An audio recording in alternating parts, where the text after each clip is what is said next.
What's up, my family? Listen, first-time listener, or you've been here the whole damn time. Hit that like, hit that subscribe, giddy up, let's go, no notes. That's my baby. I'm dying. That's my baby. We're going at it at 110%. I just want 5 minutes of happiness, please. Just give me 5 minutes. And they scored! They did it! Slap. What the hell was that? Oh, yeah! What the f*** are you talking about? All right, everybody, welcome in. This is Real Talk Fantasy, exclusively on A2D Radio. Jesse King, Mike Everly. I'm Rob Brinkman, broadcasting on Facebook, YouTube, Twitter, Instagram. Download us wherever you get your podcasts, Spreaker, Spotify, Google Play, iHeartRadio, and iTunes. As always, we are brought to you by the great people at Baggio's Breads, located in Mount Laurel, New Jersey, home of the best stuffed breads, tomato pies, sandwiches, cutlets, and meatballs. Mention A2D Radio for 10% off your in-store purchase. Baggio Breads, now open 9 to 3 every Sunday to better service your football food needs. Go check them out there right in Mount Laurel. A lot to talk about tonight. Yeah, big game on Sunday night. A lot of fantasy implications, a lot of real football implications between the Eagles and the Dolphins. I think last week was the week of injuries, even though our show entry has been eliminated due to the poor play of Jalen Hurts against the New York Jets last week. We will still try and provide you with a good survivor pick. We're going to introduce a new segment featuring flex options. We'll talk about waivers and everything to get you ready for week 7 in the NFL already. Flying by, almost halfway through this regular season. As always, here we start with our poll question. Where is it? Philadelphia Eagles offense will bounce back this week against the Miami Dolphins. This is a big spot for the Eagles. They're at home. They're against the Dolphins. They're coming off by far their worst performance of the season. Less than stellar fantasy numbers by Devontae Smith. Less than stellar fantasy numbers from DeAndre Swift. A.J. Brown did okay.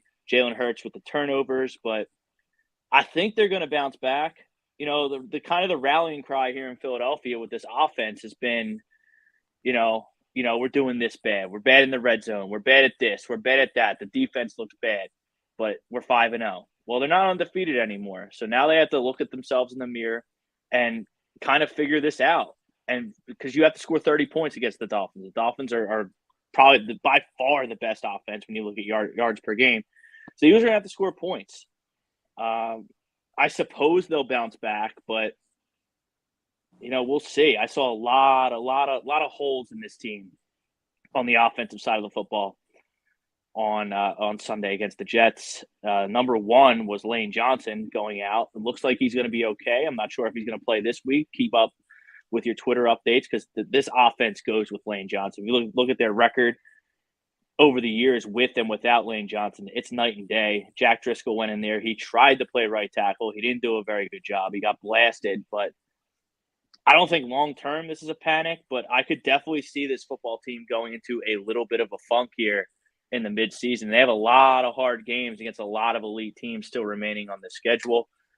We'll go with the outsider first, the Cowboys fan on the panel. Mike, what is your feelings on this Eagles team, both real football and fantasy football? When it comes to real football, I definitely think they'll bounce back. Yes, there's some issues definitely on the offensive side of the ball. But they were also playing one of the best defenses in the league. That Jet defense hasn't quit. Now, they were down 2 corners, so I don't know why Jalen couldn't do anything against practice squad corners, but, that is what it is. But I do think they bounce back. Now, the question is it going to be enough? And like you said, they're going to have to put up 30-plus points. I don't know if they can do that and keep up with the track meet that is the Dolphins. Long-term, October 22nd to December 10th is an absolute gauntlet. I mean, you got Super Bowl contenders littered through that. So the Eagles are going to be battle tested. You're going to find out who they are. Can they keep up? They got those 5 wins, which they're going to need them to, stay ahead of the 49ers, keep ahead of the Cowboys and the Lions. I mean, all those teams are going to be there at the end of the season.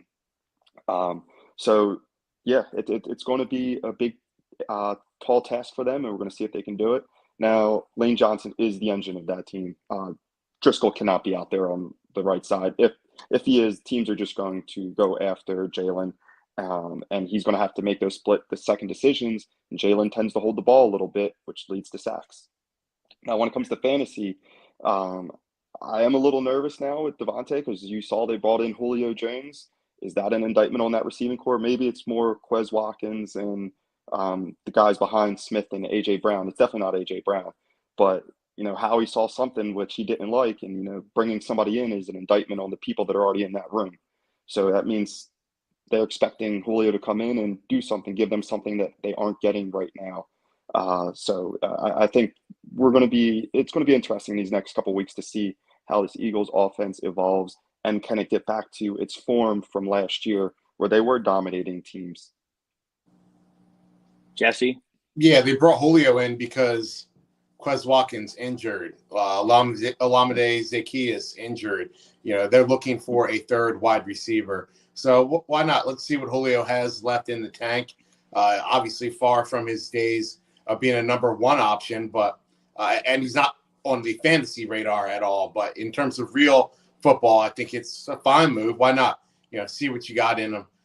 Rob, you mentioned is it that it's going to be a funk for the Eagles, and I don't think it'll be a funk as long as they play well.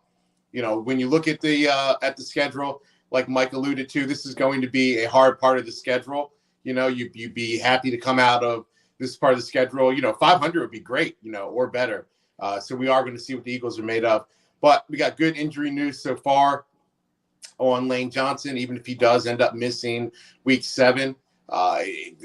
It's not expected to be a long absence, and it's not expected to be a bad ankle injury, nearly as bad as the one that, he had to get surgery on for the other ankle. So we'll see. I expect the Eagles to have a good game plan. They have a great coaching staff. They have great weapons, but their best asset is the trenches, offensive line, defensive line. So when you start losing that to injury, who knows what might happen? That can really cripple a team. But let's hope the Eagles have what it takes to bounce back. So I expect a full performance. The Dolphins their defense isn't great. Eagles should be able to move the ball, but you're going to have to score touchdowns. Field goals are not going to win this game. No, and I think the most glaring thing for me outside of the Lane Johnson injury for the Eagles was DeAndre Swift on Sunday. He didn't have a good game. He didn't have a bad game. He was kind of not a part of the game plan. I mean, this team's got to get back to their bread and butter of running the ball. That's going to set up the A.J. Browns and Devontae Smiths of the world. Julio Jones, we'll see. I don't expect him to be active this week. Maybe he'll be active. I don't know how long it's going to take for him to come up to speed with that game plan. But, I mean, DeAndre Swift, it's got to be greener pastures ahead for this. The run-pass disparity against the Jets was not what you wanted to see if you were a DeAndre Swift owner. And Kenny Gainwell has not gotten on track. This was an offense last year that featured multiple startable running backs in terms of fantasy football. Now you've really only got one in DeAndre Swift, and now you got a banged-up offensive line. They're going to have to run the ball. DeAndre Swift is going to have to be that bell cow he was the first month and a half of the season. Another thing is, I think Julio Jones, the main reason he was brought in, the Eagles have been absolutely terrible in the red zone this year. Julio Jones, no, he's not Atlanta Julio Jones. We all know that. He's a little longer in the tooth, but I think that this could be a cry for help in terms of this red zone offense. The Eagles are kicking way too many field goals, and obviously that's not what you want if you're an A.J. Brown, Devontae Smith, Jalen Hurts, DeAndre Swift, Dallas Goedert owner. You want them to score touchdowns. Along with us as fans, we want to see points. We want to see touchdowns. So I think that the Julio Jones thing, I'm trying to assess his fantasy value. It's not there yet, but I think it could get there if you're in a touchdown only league. I think he could be a safety valve in the red zone for Jalen Hurts in this offense, which has once again been absolutely terrible in the red zone this year. So Julio Jones, Mike, fantasy value, should he be picked up? No. If there's anybody I'm picking up this week, it's going to be McCole Hardman. I just came through the wire today that he got traded back to the Chiefs. He's familiar with that offense. The Chiefs receivers really haven't been getting along or getting, putting up those fantasy points. I don't think any of them are ranked in the top 25. And Patrick has a familiarity with McCall Hardman. So for me, if I'm picking up anybody, it's going to be Hardman. Jesse? Oh, yeah. No, Julio is not fantasy relevant right now.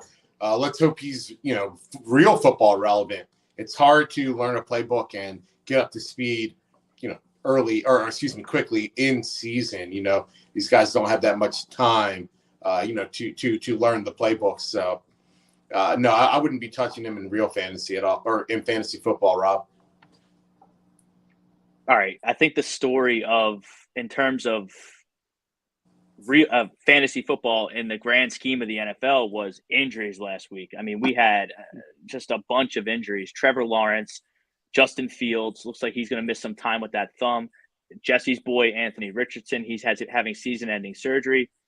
Kyren Williams on the Rams, who's been kind of a late free agent, late draft steal for people. He's going to be out a couple weeks with the ankle. I mean, it just goes on and on. Justin Jefferson's still going to be out. Saquon's back.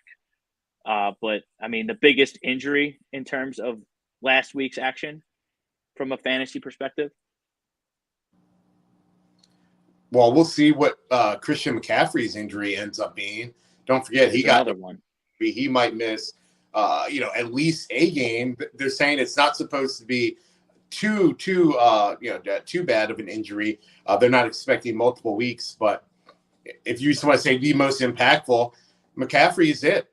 You spent the number one or top four at least draft pick on him.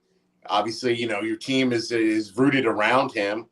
If you followed our preseason podcast and you put a little bit of money on Christian McCaffrey to lead the league in rushing, the one way for him not to do it is to miss games. So this is always the knock on Christian McCaffrey. Can he stay healthy throughout the season? So I think that's the most impactful injury going into week 7. Mike, your doctor friend on Twitter, he doesn't sound too optimistic about Christian McCaffrey's injury. It looks like it's going to be a painful injury. This could sideline him for a couple of weeks. Good thing I don't have any shares in McCaffrey. But I think, I agree with CMC being the most impactful. But I'm going to stay on that 49ers team and that offensive side and Debo. I think Debo's injury, is going to linger.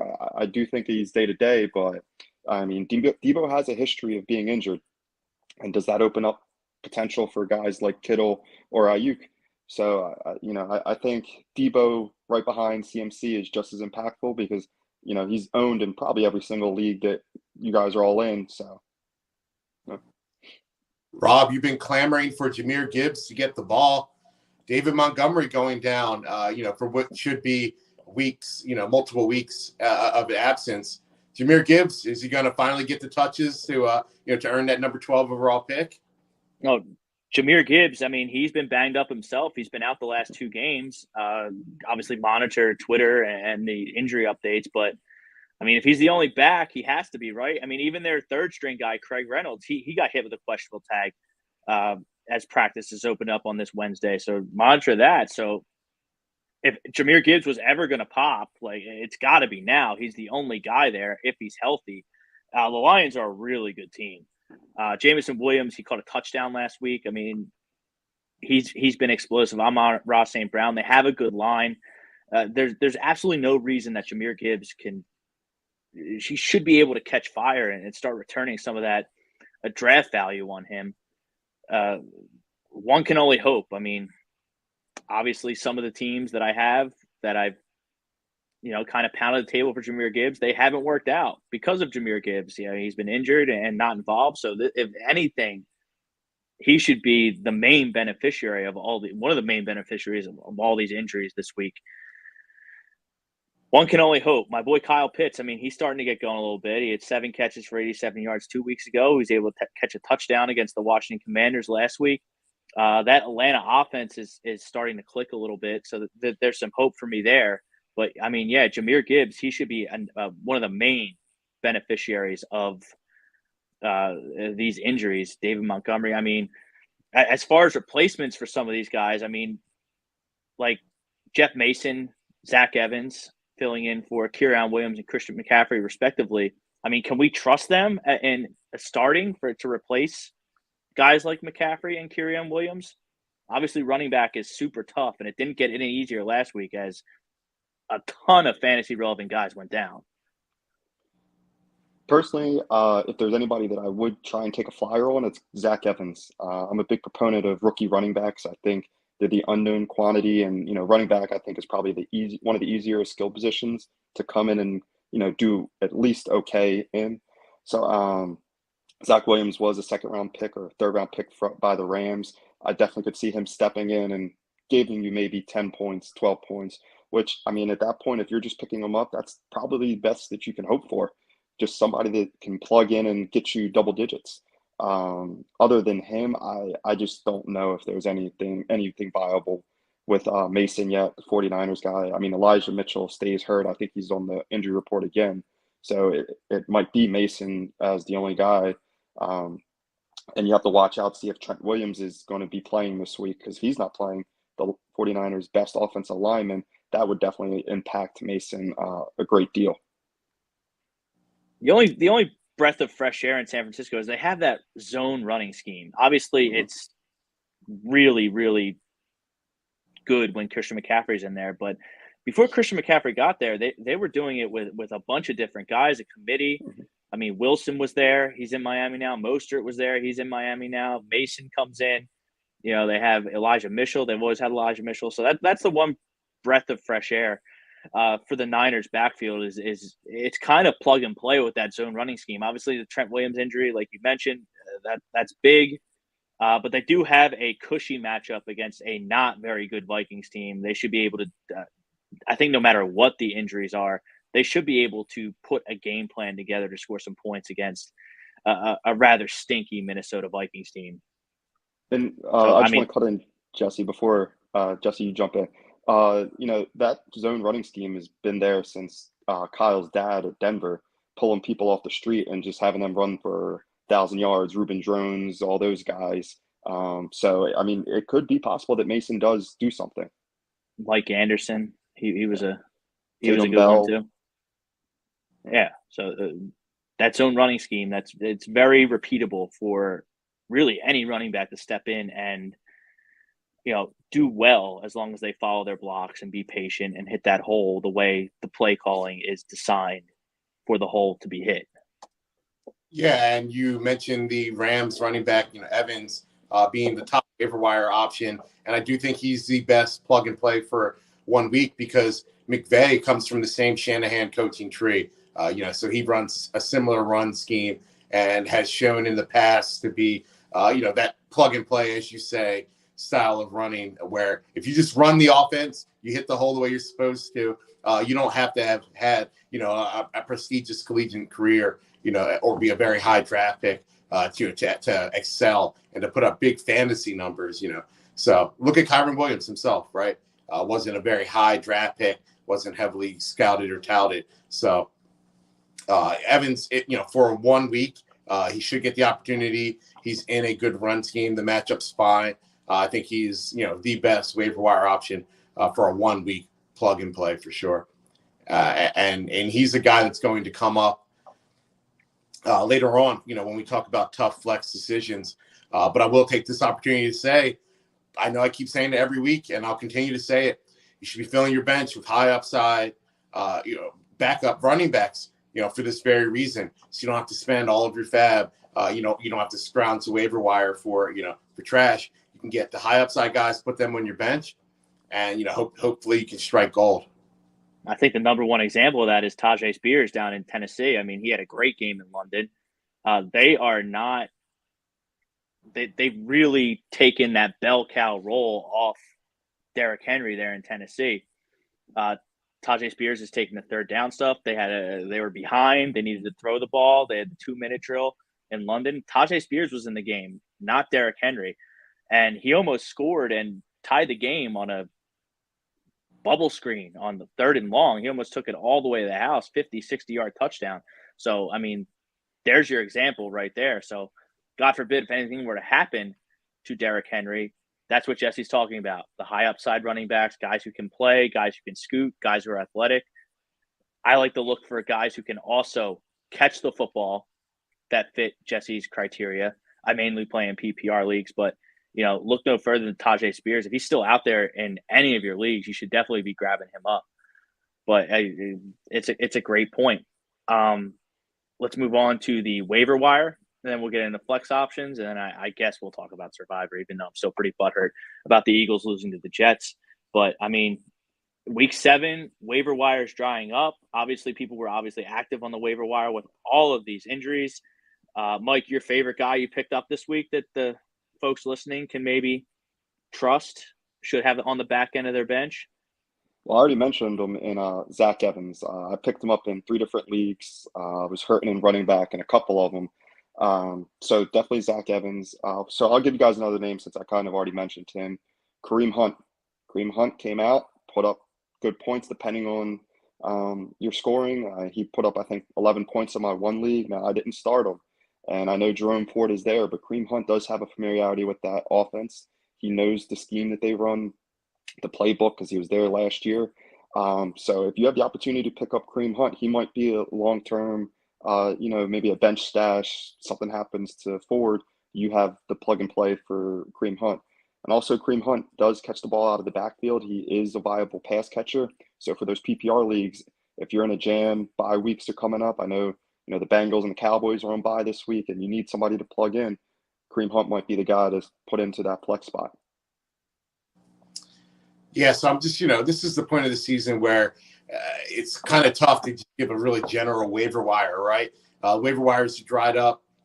Teams have really kind of sifted through and ironed out and gotten all the good players. And it's really just who has to get cut in your particular league because of, bye weeks and whatnot, right? So definitely check waiver wires right now. When you have big bye weeks, people have to make tough cuts, tough decisions. And you might be sitting pretty and have the opportunity to get a really good player off of waivers that should not be out there, but is on bye or whatnot, and people are just making the tough cuts. So just 2 guys randomly that I've seen in leagues that for people that need running back help. One, Antonio Gibson. He's pretty well owned, but I think he needs to be owned. So definitely look. I've seen him cut in a lot of my leagues. But someone who's a little bit more available, Jerick McKinnon. We always need good running backs. I'm in a couple leagues where it's just slim pickings, and Jerick McKinnon has been available. So if you really are in a pinch and you need a running back, I do believe McKinnon will have his games. Rob mentioned earlier liking running backs that get work in the receiving game, right? Especially in PPR formats. McKinnon has proven that to have chops in the receiving game. Definitely the type of big play running back that could take 1 reception or 1 carry to the house. So look for Jerick McKinnon. I think he's got some good weeks coming up, especially in some of these tougher games, when they're not just really running to bleed out the clock. So Jerick McKinnon, if he's out there. A couple receivers for you. Rashee Rice, I think he's just a ticking time bomb. I think he could be a potential league winner for you. He's 53% owned in Yahoo leagues, so he's out there in just about half the Yahoo leagues. That's where I play all my fantasy on Yahoo. 4 catches, 72 yards. On Thursday night, gets a tough defense in the Denver Broncos. Denver, they stink, but they always seem to play the Chiefs tough, even though they never win. So, I think that was a good sign for Rashee Rice, starting to build that rapport, being that second receiving option behind Travis Kelce, obviously there. And Jameson Williams looked electric against the Tampa Bay Buccaneers on Sunday. He's 50% owned on Yahoo. I definitely think, especially with all the injuries to that running game, that's going to give a tick up to their quarterback, Jared Goff, who's been terrific. Amon-Ra St. Brown, who had just buku targets, buku catches last week, and Jameson Williams. Jameson Williams can run routes. He can run all the seems like he has the tools to run all the routes. Obviously, he can take the top off the defense. So, I think that Jameson Williams should definitely be owned. I kind of had him stashed in draft season. I had to cut him in a couple leagues just because of, availability and bye weeks and things like that. But I grabbed them up this week in any league that I could, just because of that uncertainty with the running game. The Lions are really good, and they they've really had a complete offense with that Montgomery running the football. I don't know how multi-dimensional they're going to be with a banged up Craig Reynolds and a banged up Jahmyr Gibbs playing against a very tough Baltimore Ravens defense this week. So I think they're going to have to throw the ball to beat the Ravens. The Ravens, they challenge your manhood. They're extremely physical. The stats might not indicate that, but I mean, they can get after it on the defensive side of the ball. They're going to have to throw the ball this week to loosen up that Ravens defense. This is going to be a true test for the Lions this week. Should be a really fun game in both the fantasy standpoint and the real football standpoint. But I mean, Jameson Williams, I mean, he ran that one, he didn't get the ball thrown to him, but if you looked at, he ran that, like, it was like a flag route, and he just had the Jamal Dean, a pretty decent corner for the Tampa Bay Buccaneers. He had him spinning in circles, and obviously he caught the long touchdown pass to get him fantasy relevant. So I think it's all systems go for Jameson Williams. If he's going to fulfill that first-round draft pick talent in terms of, like, the real NFL draft, the opportunity is there for him. We talk about that all the time here on the podcast. Opportunity trumps talent. You can be the most talented player in the world, but if you're not getting any snaps, if you're not getting any looks, you're not going to score any fantasy points. So I look for that Lions passing game headed by Jameson Williams from a waiver wire standpoint to really start getting it done. We got to look at the quarterback position. Trevor Lawrence plays tomorrow. He left the game. He got banged up. Richardson's out. Fields is out. So, I mean, I'm grasping at straws, as I'm sure you are, Jesse, with Richardson being kind of the darling of your draft season. But, I mean, do you have replacement lined up for Anthony Richardson? Did you have one stashed? Are you looking to the waiver wire? I have to look through the waiver wire. I don't really like carrying two quarterbacks in a lot of leagues, to be honest with you, unless they're really, they're really worth it. I have Baker in a few leagues. I was lucky to get Stafford and a couple others. So those are really the guys that I've been riding with, the last week or so, and looking to move forward. But it's really terrible out there, to be honest with you. Derek Carr is available in a lot of leagues. I can't really roster Derek Carr. They just don't score touchdowns. Carr will get the touch. He'll get the yards. I trust him to put up, high 200s, 300 yards every week. I just don't trust him to get more than a touchdown or two, week in and week out. Sam Howell was available in a lot of leagues. He was, I'd rather have him over Stafford or Mayfield. So I guess I would rank those Howell, Stafford, Mayfield.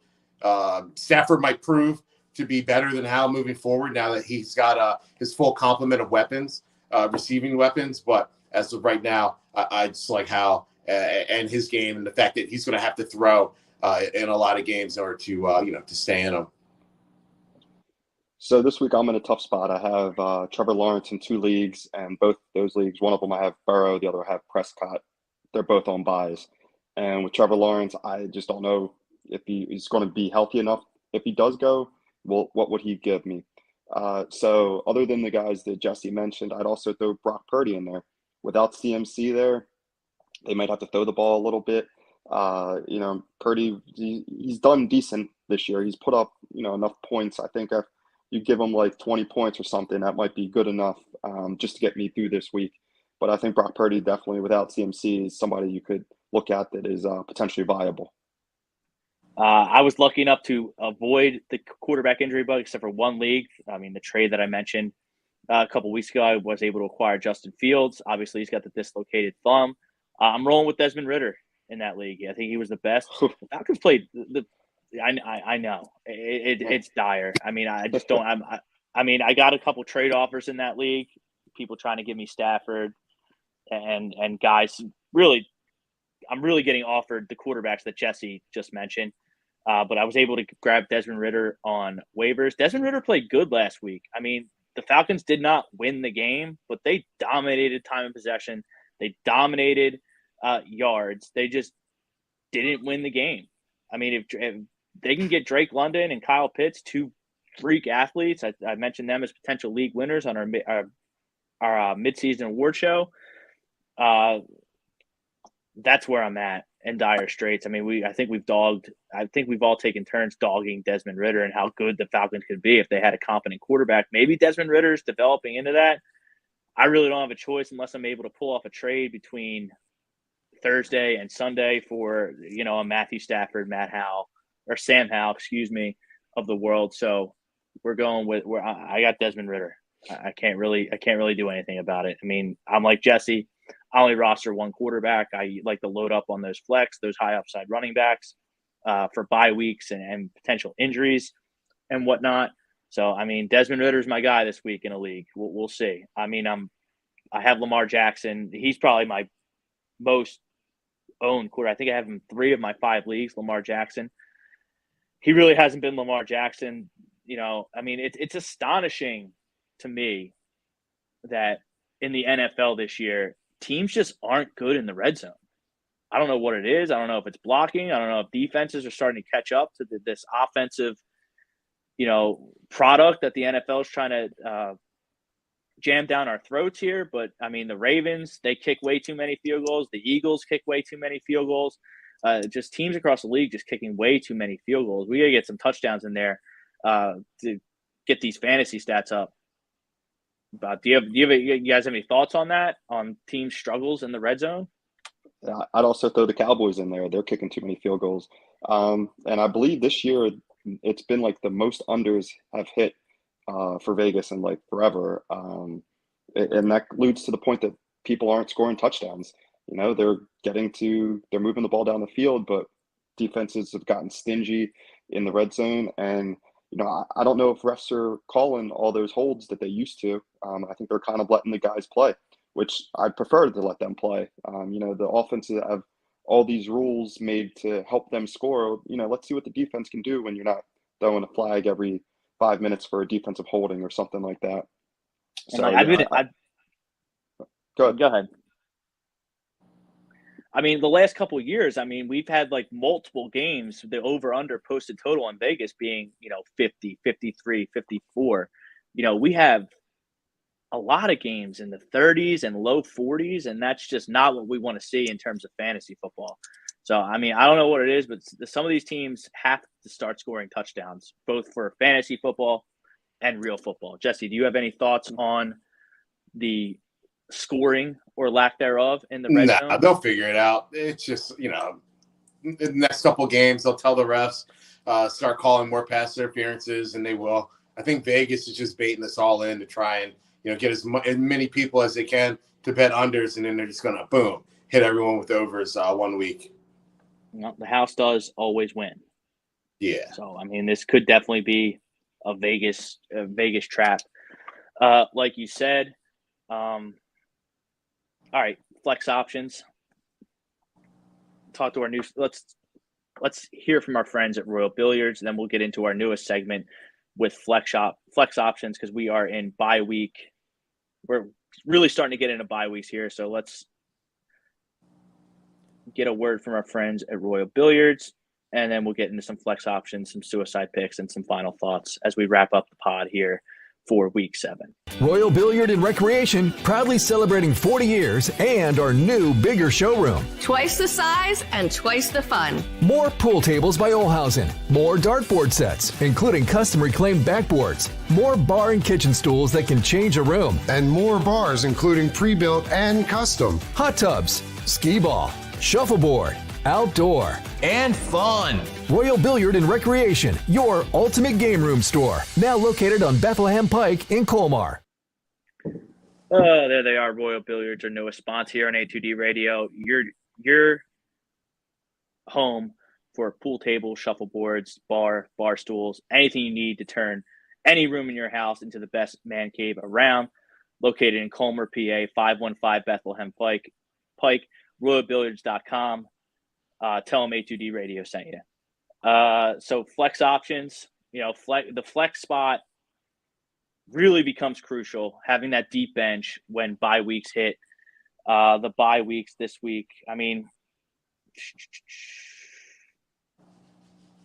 even know. I don't even know. Some of my teams are just in dire straits. Flex is just the least of my worries. I like Jerome Ford a lot in any flex stop. He should probably be an RB2 at this point, but Jerome Ford, I mean, he should definitely be in your lineup this week. 17 carries, 84 yards against a really, really good Niners defense. That'd be my number one flex option for this week. Find a way to get him in the lineup. Deshaun Watson hasn't lived up to his contract, has been injured. They need that running game. Mike mentioned Kareem Hunt earlier in the pod. He's good as well, but I think Jerome Ford is the RB1 there. He should absolutely be in your fantasy football lineup going forward, especially with all these buys hitting. Yeah, when I first envisioned this segment, there's no point in us just doing wide receiver versus wide receiver, right? That's just like a rankings discussion. A lot of times, your flex decision will be start this wide receiver or this running back. Rob, so you said Jerome Ford. That's great because one of the ones that I wrote down, one of my tough personal flex decisions is, do I start Jerome Ford or Romeo Doubs in the flex in a PPR league? Where you get a little bit of a bonus for going over 100 yards, either rushing or receiving. Both with good matchups, both getting work. I wanted your guys' input on Romeo Doubs versus Jerome Ford. For me, I would go Jerome Ford. The Browns seem like they're going to let him win that job and just be the number one back, giving him 17 carries against a stout 49ers defense. I got to assume that, he's going to get somewhere in the neighborhood of 15 to 20 this coming week, and he's going to do even better compared to last week. So Ford would be my guy. Dobbs is up and down. He's a little inconsistent at times. Now, he is the boom or bust player. So I think you have to look at your overall roster, see how much you're expecting to get out of your flex. And if you figure you only need like 10 points, you go with Ford. If you think you're going to have to, you're the underdog in your matchup, you might have to go Dobbs because he'll probably give you somewhere between 1 point and 20 points. So I think it just depends on your matchup and how much of an underdog you might be going into this week. I don't like the matchup for Dobbs this week. They're going out to Denver. Denver plays well at home. Denver has a pretty good defense. I don't trust Jordan Love at all. I don't think he's that great. Christian Watson, he's been banged up. Maybe with that bye week last week for the Packers, they can get him on track. I do think that Christian Watson is the number one, the most talented wide receiver in that room. Mike said that Romeo Doubs is up and down. I couldn't agree more. A lot of that production was without Christian Watson being active. He should be back now. The only saving light that you need to consider for Romeo Doubs is Aaron Jones has been hampered with that hamstring injury. And then A.J. Dillon, he's a plotter. He is what he is. He's a power back. He's a goal line back. So they might be one-dimensional, but I think being one-dimensional for the Packers, I think that hurts them because they don't have a franchise quarterback, at least in my opinion. So I would definitely go Jerome Ford in that. Look, Jerome Ford's getting the work. It's just plain and simple. It's just, is Romeo Doubs going to get 7, 8, 9 targets to be fantasy relevant? I don't know about that, but Jerome Ford is definitely going to get 15 to 20 carries, has a great chance to get in the end zone. Cleveland has a great offensive line. Cleveland, they're a solid football team, and Jerome Ford, he can give you stuff give you some production in the passing game as well. So Jerome Ford would be definitely my pick there. I don't trust that Packers matchup at all out in Denver, even though they don't. Denver plays good at home. The over-under there is 45. I don't quite understand that. Neither offense really impresses me. That might be another one of Mike's unders there for the over-under game in your gambling. One that I had was, see, this is tough because all my decisions are about who's going to be my running backs. I did a really good job at caking up on those pass catchers. So in the leagues that I have, 2 wide receivers, 2 flexes. My flexes are almost certain to be wide receivers. So, I look at Nico Collins is on bye. He's been pretty good for me. So I have a decision between Rashard White for the Tampa Bay Buccaneers and Jahan Dotson for the Washington football team. You can throw Jamison Williams in that mix as well. So that's really my toughest flex option across my leagues. I have Rashard White in there now. I'm not thrilled with that matchup. Atlanta has a pretty good defense, but Jahan Dotson hasn't really done much. And, you know, I talked about Jameson Williams at the top of the show, but, like, can I trust him? I don't know. What are you guys' thoughts on that one? Feeling frisky, but I think Jameson Williams might have to be my pick. That's what I was going to say. Doxson. They're just not using Doxson the way he was used before. You've got a whole new offense there. So you just got to kind of chalk that one up to a loss. You know, great players in a bad circumstance, right? I think Jameson Williams is going to get utilized more and more. You know, he's definitely boom bust, but one deep shot, he gets in the end zone. He showed elite ball tracking skills on that touchdown pass. He flipped his hips twice, tracking the ball, and easily caught it. The guy is elite, and he should be able to stretch the field. He's going to command targets. Why not? Just real quick, Week 7 buys: Carolina Panthers, Cincinnati Bengals, Dallas Cowboys, Houston Texans, the New York Jets, and the Tennessee Titans. So it shouldn't be crippling for you. I mean, there are 6 teams on bye, though. So there it is: the Panthers, the Bengals, the Cowboys, the Texans, the Jets, and the Titans all on bye. Interesting enough, there are no Week 8 buys. So we're going to skip buys next week, and then they'll resume in Week 9. Mike, you got flex? I do. In my guillotine league, it's 18-team league, so it was a deep drafting league. I'm still hanging around. They've already gotten rid of 6 teams.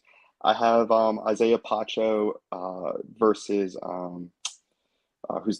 Jordan Addison. And, I was leaning Jordan Addison because Jefferson's out, but I figured I'd bring it up to you guys. Which way would you guys go? I think I'm assuming it's PPR. Addison would be my play. I know he's going up against a tough Niners defense, but he's going to have to get the ball. They're going to have to utilize him. He dropped 2 balls that were right in his hands. We would have had a much bigger day last week. He would be my pick. I do like Pacheco. It also goes to your conversation earlier where you were talking about, do you need a safe guy, or do you need high upside, right? Obviously, I think Pacheco is the safer play of the two, but they should be throwing the ball in that game, playing the Chargers. I think they're going to have to score. So that, really lends to more of the pass catchers having bigger games, not just going to hand the ball off to Pacheco 20 times, so you're really relying on him getting in the end zone. I think I would take Edison, see if he gets in the end zone, but can, also put, 8 receptions and 100 yards, to that as they try and keep up with the 49ers offense. Now, obviously, this is an 18-person league, so, like, you're extremely limited. The fact that you have, those 2 guys in that deep of a league is pretty good on your part as a fantasy GM. But Isaiah Pacheco has been terrific this year. I mean, he's the number 1 back there. He got 6 targets last week against Denver. Jerick McKinnon hasn't earned his carries. They get Mecole Hardman back. I don't think that's too devastating of a hit to that running game. Rashid Rice is emerging, but I mean, Pacheco is a good all-around back. In a deep league like that, I would go safe. I mean, I got to see something from Jordan Addison. I wasn't thrilled with that draft pick by them. I thought they needed to go defense there. Obviously, things change quickly because they can't run the ball like I thought they were going to be able to with Alexander Madison. He's been a total dud, and Jefferson's out, so I understand the opportunity there. They're going to be behind in that game. I think San Francisco bounces back, but I mean, Pacheco, he's been one of the most underrated players in this league. The Andy Reid running backs, they kind of have this stigma where Andy Reid, he flips it around, he, rotates running backs a lot, but Pacheco's been the bell cow there. If you can start a number 1 running back in that deep of a league, I don't think you can ignore that. Now, Addison could emerge and get 100 yards and maybe a touchdown, but I don't know. I'm not buying against the San Francisco 49ers. If he couldn't do it against the Bears, like, how is he going to be able to do it against the Niners? And that should be, if the Chargers could ever get their head out of their asses on offense and actually score points like they're capable of scoring points, that should be a stone over there. So, I mean, I would start anybody and everyone that I could in that Chargers-Chiefs game. So I would definitely go Pacheco in that game. Or that toss-up, I should say. Just looking. I have Roshan Johnson in a lot of leagues. And I'm trying to decide if I should start him this week for the Bears or if I should start Cortland Sutton this week for Denver. Yeah, Sutton being the number one, getting the number one targets, but it's still Denver. Jesse, I'm not starting a soul on the Bears until Justin Fields is healthy. I mean, it's already a tough start because the Bears stink, even with Justin Fields. But now he's going to be out. I mean, we've talked about it multiple times here on the pod how that dual threat quarterback can really open up things for the running game. They're not going to have that. I don't even know who the Bears are going to be starting this Sunday, but I mean, I would even put DJ Moore as a tough start this week. I just don't know what they're going to be able to do on offense without Justin Fields. He is the straw that stirs the drink there. He's starting to turn a corner a little bit, at least in terms of fantasy, putting up some stats. Then he dislocates his thumb. Hopefully he's got a speedy recovery for those owners out there. Cortland Sutton, he doesn't thrill me either, but I think I would go with the receiver over the running back. I assume it's a PPR league as well. Yeah. So, yeah, I mean, you got to start the receiver. He's the number. Marvin Mims hasn't done anything this year. I mean, Marvin Mims, he was one of our sleepers here on the pod. He's only got one touchdown on the year, and it was a kick return touchdown. He got no targets last week against the Chiefs. Jerry Jeudy, never really been a fan. Thought he was going to be relegated to a slot role. He hasn't really done much in terms of his NFL career. So, I mean, Sutton is the guy there. I mean, it's like Pacheco. I mean, the number one option at running back for the Chiefs, I'm going to go with the number one pass catcher for the Denver Broncos in Cortland Sutton. I just can't trust the Bears without Justin Fields, or with Justin Fields for that matter. Yeah, I agree. Without Justin Fields there's no dual threat option. At this point, Cortland Sutton is the number one guy there. I mean, they're talking about shipping out Jerry Jeudy. Multiple teams have expressed interest, so he might not even be there much longer. And that's probably a testament of they're disappointed with him and his production. Now, like I said, for me, I go Cortland Sutton on that and just take my chances. I got one here. Michael Thomas, who plays tomorrow. Derek Carr has been terrible. That offense just hasn't been it. Hasn't performed like I thought it should perform coming to the season. So I have Michael Thomas, who's good for 10 points a week, which doesn't thrill me as a Michael Thomas owner. He gets like 7 targets, 5 catches, 45 yards.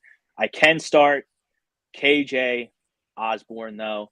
I think he's a better option than Jordan Addison. I just think he's a more polished, safe play. That's a Monday night game. So I got KJ Osborne or Michael Thomas. I'm decimated on bye weeks in that league. I mean, Chuba Hubbard is on bye. CeeDee Lamb's also on bye.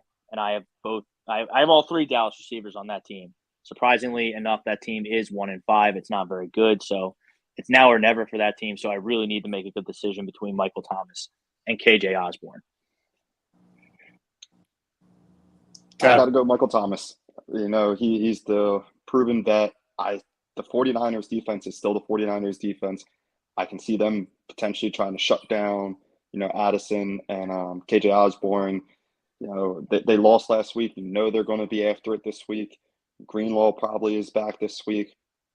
I just don't see the 49ers giving up more than 20 points in this game. And if they're not going to do that, then I think that severely hampers the potential of KJ Osborne. Yeah, see, I'm going to go Osborne, especially in a PPR league.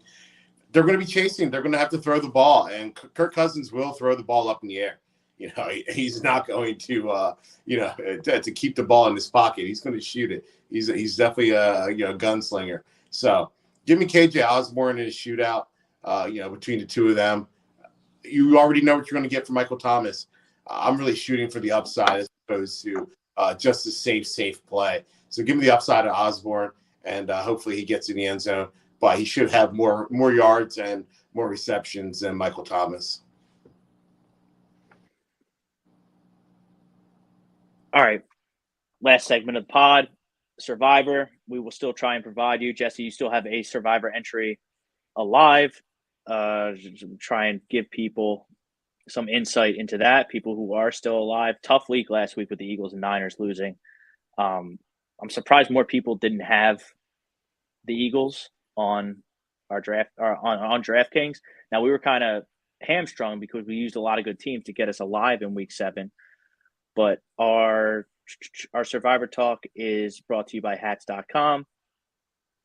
Brian Dawkins went into the Hall of Fame in 2018. Celebrate his Hall of Fame induction with his patented Hall of Fame fedora. Hats.com.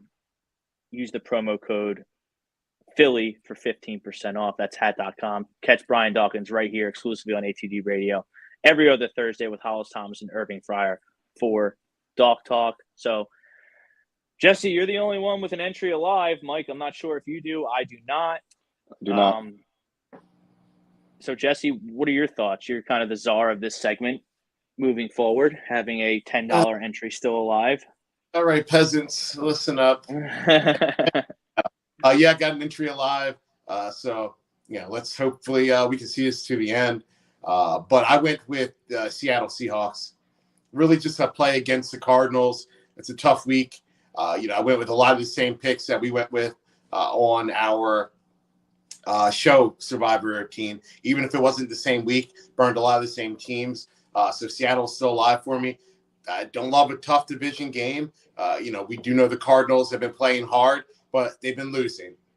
And, the book is out. We've seen, the league has seen what they want to run on offense and on defense.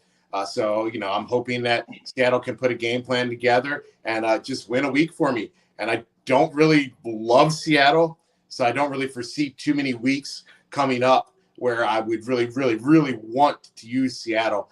So why not try and grab them this week as an 8-point favorite at home, against the Cardinals? Yeah, I'm going to go with the Broncos. I know they're 1-5. I don't trust the Packers. I don't believe in Jordan Love. And I think, Russ has been putting up some points. If this is the week, you got to, chance it and roll the dice. I think the Broncos get their second win. They're facing a lot of adversity. They're on the precipice of potentially being in a fire sale. They're already offering up players. So, I think this is the week that, they put it together and they might be able to get that win, and don't ever have to think about using them the rest of the season. Man, no wonder you don't have any entries alive, Mike, with picks like that, dude. I didn't even submit any this year. The New England Patriots are absolutely terrible. They're hosting the Buffalo Bills. Doesn't thrill me to throw out a division matchup, but the Bills didn't look great last week against a pretty bad Giants team. I think this is the perfect remedy for them to go up to New England. I mean, New England can't do anything. New England doesn't have one player on offense that you have to game plan for. 0. Hunter Henry is probably their best pass catcher. He got half his points in week 1 against the Eagles, which was an eternity ago in terms of the NFL. Bills should have no problem taking care of the New England Patriots. My sleeper pick, and I can't believe neither of you two mentioned them, but don't look now, but the Las Vegas Raiders are 3-3. They're kind of at that crossroads as a football team. They're also on the road. They're playing Chicago, who's terrible, but two things the Raiders can do that I think make them a really safe suicide pick this week is they can get after the passer with Max Crosby. He's an absolute beast. And their offensive line's been pretty good. Jimmy G manages the game well. I don't think that he's going to go into Chicago and lose the football game for the Raiders against hurt. Yeah, Jimmy G's not playing. I think that might be a day to day. It's day to day. I mean, we'll see. Monitor the thing. But if he does play, even if he doesn't, who played Aiden O'Connell, he showed well in his time. They have Devontae Adams. They have Josh Jacobs. They have star power there. This could be a really, really good spot for the Raiders to get over 500 before that trade deadline and try and make a play for one of these wild cards in the AFC. So if I had an entry, I think I would go the Raiders. Now I'm basing this off of me having used the Niners, the Bills, all these stud teams, the Dolphins, leading up to this point. But I think the Raiders is a sneaky suicide play this week. They're just – and then you get to this point when you have to make tough decisions. You fade bad teams. Jesse, you're fading the Cardinals. One thing to monitor in that game is I think it's going to be stinky weather up there in rainy Seattle. So something to monitor as well. But Raiders, Bills, they're at the top of my survivor picks this week. I think the Rams at home is kind of sneaky too. I don't think too many people are looking at it if you wanted to be kind of contrarian. I don't think the Steelers have been great this year. I don't think that they've proven that they're, that they can go into anyone's house and, and win and dominate. The defense is still good, but that offense is bad enough that, the defense is on the field too long or they either get exposed or they're put in bad field position or they just get tired. So, yeah, I think that's kind of a sneaky pick. It's not a pick that I've made, but since you're just talking about, more off the wall contrarian picks, this might not be a bad week to go contrarian if there's just a dog that you're really feeling. Definitely some smaller home lines and home, not home dogs, but smaller home lines. I mean, that relationship between the offensive coordinator, Matt Canada, and Kenny Pickett and the rest of that team, it appears to be toxic. I don't really understand how Matt Canada still has a job, but I mean, the Steelers got a big win before their bye over the Ravens. I mean, George Pickens caught a huge touchdown to win the game, and Matt Canada couldn't have been less thrilled in the booth because Kenny Pickett audibled off of his play. Yep. So, I mean, I think you do have to score points against the Rams. The Rams, they're pretty good. Mm-hmm. Yeah. I mean, they have Cutback. They have Cutback. He had 150 yards last week. We'll see if they can get by with a potential one-dimensional offense against the Steelers with Kieran Williams out. But they have Puka. They have Tutu Atwell. Higbee's a somewhat serviceable tight end in real football. So, I mean, yeah, we're getting into the point of the season where you're going to have to, take a chance on some of these survivor picks. Any closing thoughts before we close out the pod? I'm good. All right. Good luck in week 7, everyone. From Mike Everly, Jesse King, I'm Rob Brinkman. We'll see you in week 8. Good luck, everybody.